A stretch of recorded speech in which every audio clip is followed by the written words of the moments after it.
Hello,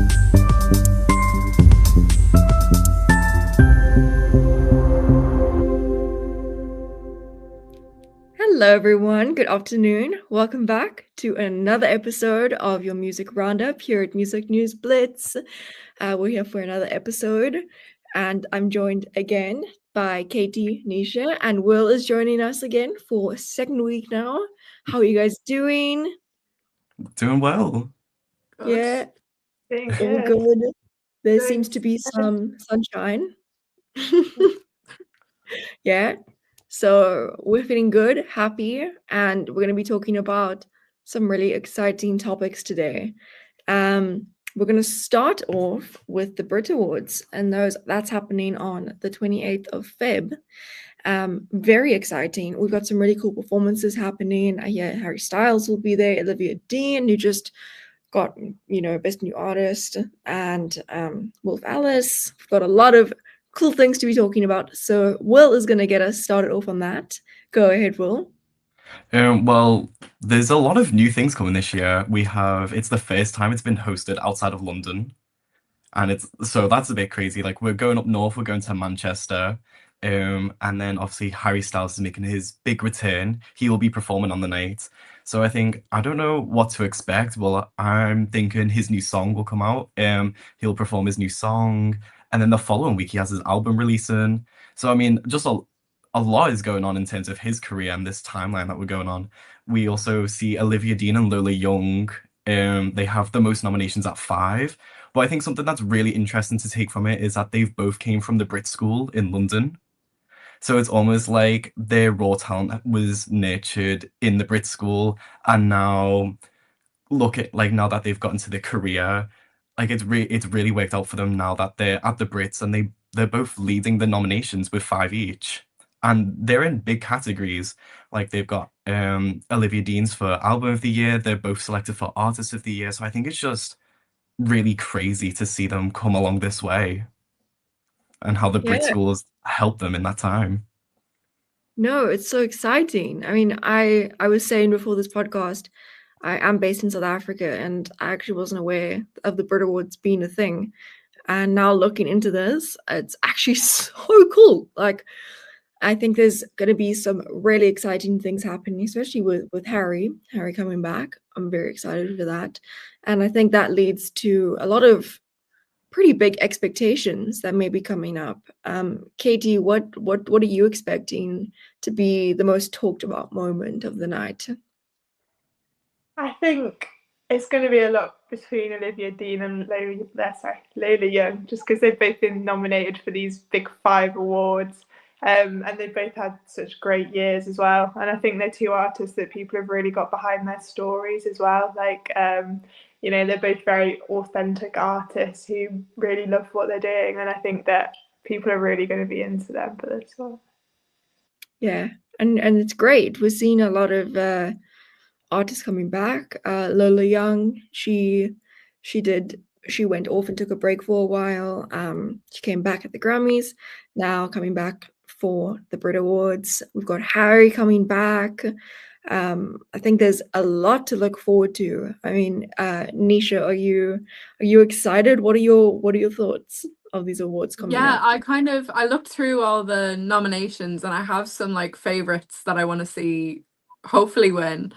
But yeah, I think it'll be great. I think the performance lineup is incredible. Harry Styles, Wolf Alice. It's a really like strong lineup. I think some of the nominations I was a bit confused by. Like, I saw Tame Impala are nominated for international group, and like that's one guy. So like he's one person. So I was a bit like, how is that gonna work? But yeah, I think the nominations are all top notch. I mean, obviously they will be, but I think it'll be really interesting to see who wins. Yeah, it definitely will be.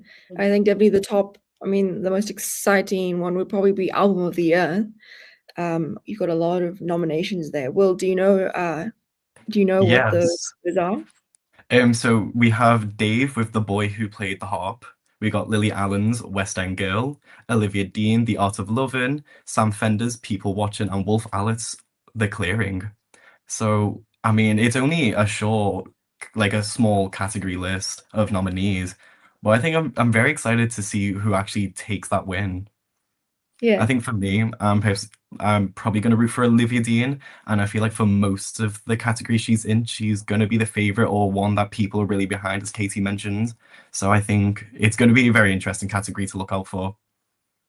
No, that's awesome. And a lot of these album lyrics, it's kind of screaming Katie for me.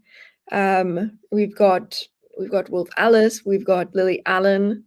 Katie, I know you're a big fan of both of them. Okay. Oh, controversial question. Which one between Wolf Alice and Lily Allen?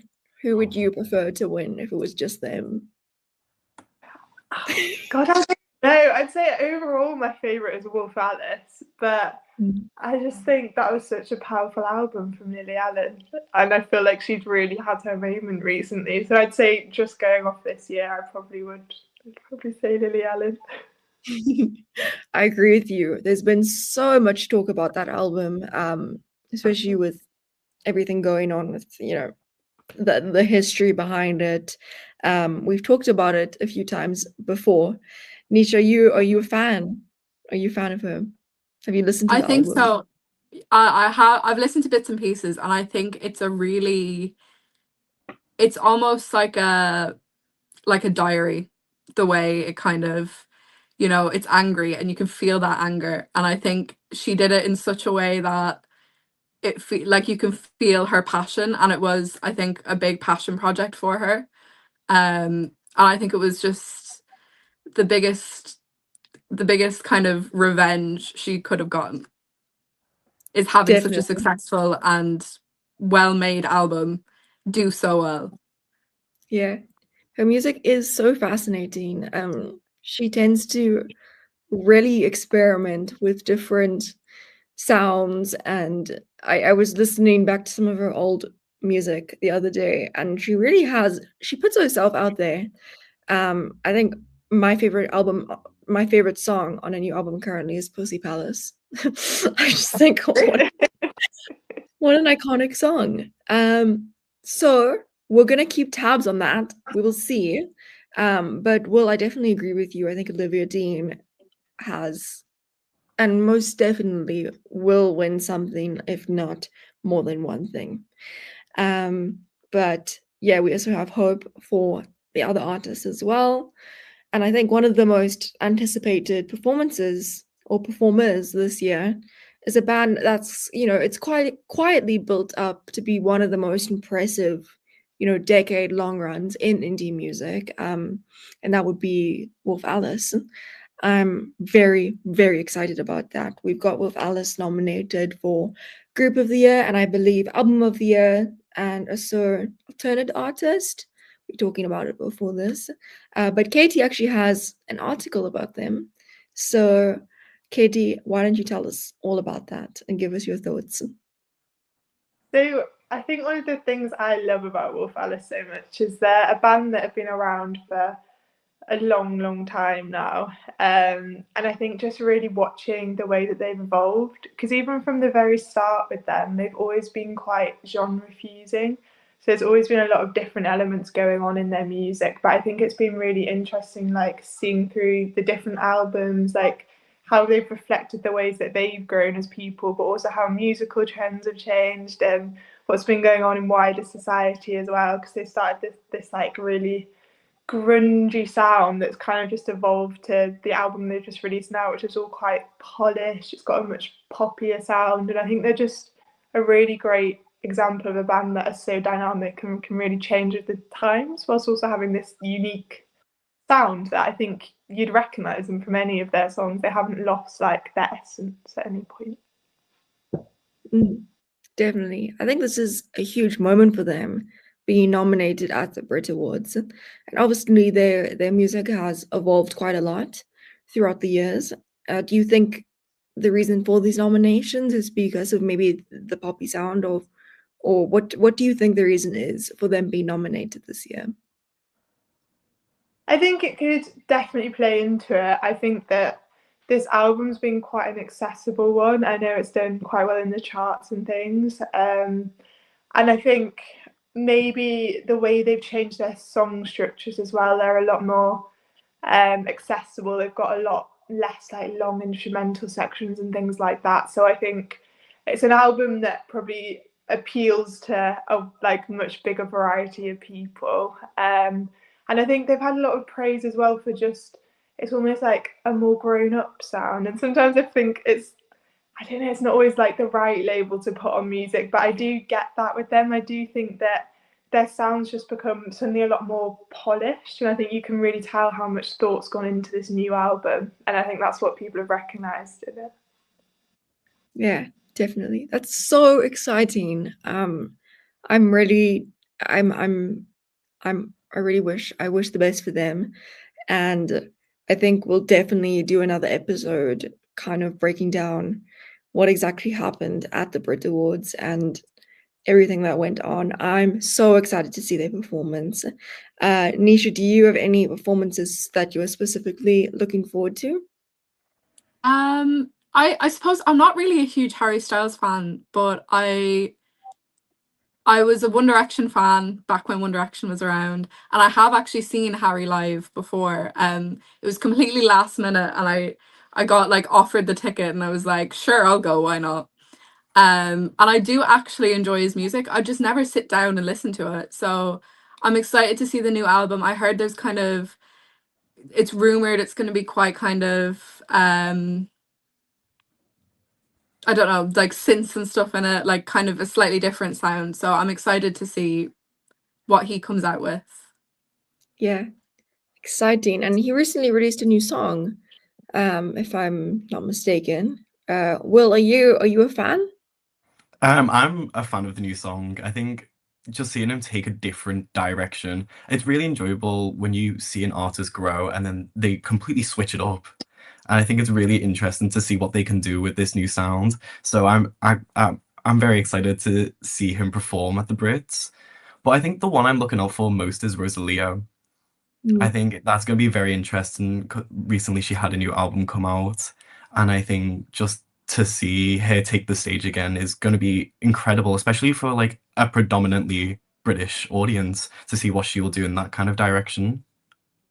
Because Yeah. I think whilst the Brits is a good night to celebrate British music, it's also this one specifically is really good for Latin music because in terms of international artists of the year, Bad Bunny and Rosalia are both nominated, and that's the first time for that Latin genre for them to both be nominated. So I think that's really incredible to see as well.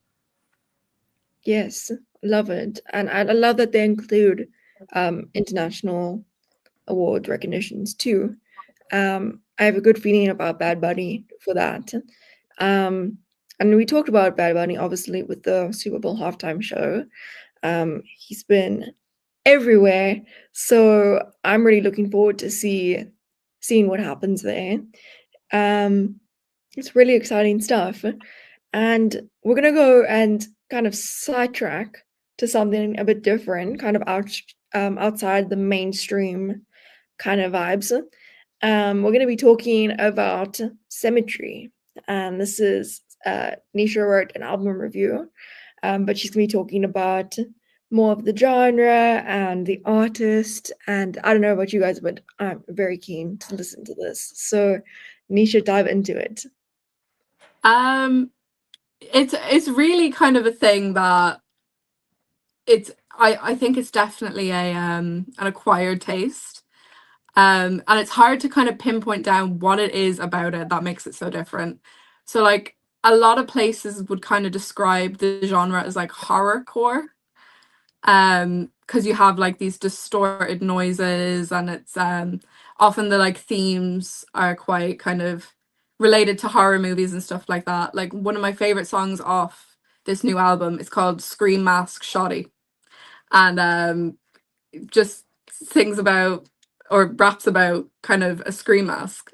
And I think it is definitely something really different, and it's one of those that I don't know if I could like recommend it to people. I think it's one of those things that you kind of have to come across by yourself and decide, okay, this is good, or decide this is insane. And even I, someone who likes that genre, I like kind of different. I'm a big fan of hyper pop and sort of like stuff like that. I think sometimes I'm like, what even is this? What am I even listening to right now? But Cemetery, he's part of kind of a collective of people that kind of make this kind of music called Haunted Mound. My favorite is actually an Irish. They're based in America, but my favorite is an Irish guy, Bookshop, that is a part of, or was a part. He recently left, and I'm like, oh, why'd he leave? But hopefully see him better and like great things from him soon. But it's really like it's different. That's all I can really say about it. How fantastic is that? I think this is exactly what this podcast is about. We're exploring all different types of music, and I actually think that's kind of where the world is going in the music world right now. I don't know if you guys can maybe, if you agree or disagree with that, but I also think with Bad Bunny coming up and his name getting out there, people are kind of being forced, or not forced, but they're being shown very directly that there are other types of music out there that isn't just your normal pop hit, English pop hit. It can also be a song about death masks and all these amazing things. What do you think, Will, about kind of the future of music currently? Do you No, agree? Disagree? I certainly agree because I feel like even with major pop artists, they're still looking to different times. I feel like you have people such as Olivia Dean, Ray, and even Sabrina Carpenter. They've all kind of ventured into the past, into different decades that almost complement them, but they've brought a modern twist to it for like a current audience to understand. So I think for the future of music, everyone's looking in so many different directions. So there's almost obviously there's still going to be a mainstream, but that mainstream is also just diversifying in so many ways, and it's just wonderful to see. And it's like when I mentioned about Harry Styles, you see someone take their career and go on for so long with one style, but then they could just switch it up at any moment. But it still appeals to those fans. And when someone major like Harry Styles does it, it allows his fans to become part of that genre and also explore more into that to people who aren't as popular as him. So I think it's wonderful to see.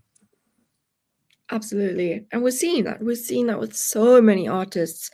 Obviously, a big example is Sabrina Carpenter. She had a major branding, restyling, and of course, Harry's doing it now, but we're also seeing, other bands doing it as well, like Wolf Alice. I'm I'm really enjoying it because I think it's making people kind of, you know, look at the uniqueness of music, and maybe we can get we've talked about the TikTokification of music before, and trying to make music that appeals to maybe Gen Z audiences who have short attention spans. But I also feel like we do have that, but things are also changing. I don't know, Katie, what do you think? Yeah, I think just looking at two of the people we've talked about today, I know you mentioned Wolf Alice and also Lily Allen. Like, Wolf Alice, most of their music has been quite 90s inspired, and they've jumped to this more like 70s sound now. So their music feels a lot less like it's driven by like one unique sound, but more about what they're wanting to say. And I'd say the same with Lily Allen as well. Like, I wouldn't really know how to define that album. It's just a story, really, and she uses different styles. She dips in and out of them and kind of just uses them to support what she wants to say rather than letting the music drive it as such. Absolutely. And we've talked about this before, like authenticity in music. And I think this is a really exciting time for the music landscape. Nisha, with the BRIT Awards coming up and all of these new exciting things going on, what is your current thoughts on the current music landscape? I think it's great that there's there's a niche for everything. And I think having the space where artists can, like, obviously it's easier for the big artists like Harry Styles or Sabrina Carpenter, that they know, okay, I can do this, it's a bit different, but I have this loyal fan base. But also, I think, you know, new artists starting out, they can kind of do what they want and then find the people so much easier that will enjoy that kind of music. And I think that's what's great about it, is that there is a niche for everyone. Yeah, definitely. There are different niches, and I think the music industry, it isn't just moving in one direction, Harry Styles. But I think it's definitely expanding in multiple lanes at once. And that's something that here at Music News Blitz, we are here to discuss this and talk about this kind of thing. So if you're interested, please stay in tune and subscribe, like, and we will be back next week to talk about new things. And thank you so much, Will. Thank you, Katie. Thank you, Nisha, for joining us today. I think that's a great way to end off the episode. And we'll see what happens at the BRIT Awards. But here's to music changing, constantly evolving, and I'm loving it. So I think we'll end there. Thank you, guys. Have a great day, everyone. Bye. Bye bye. Bye.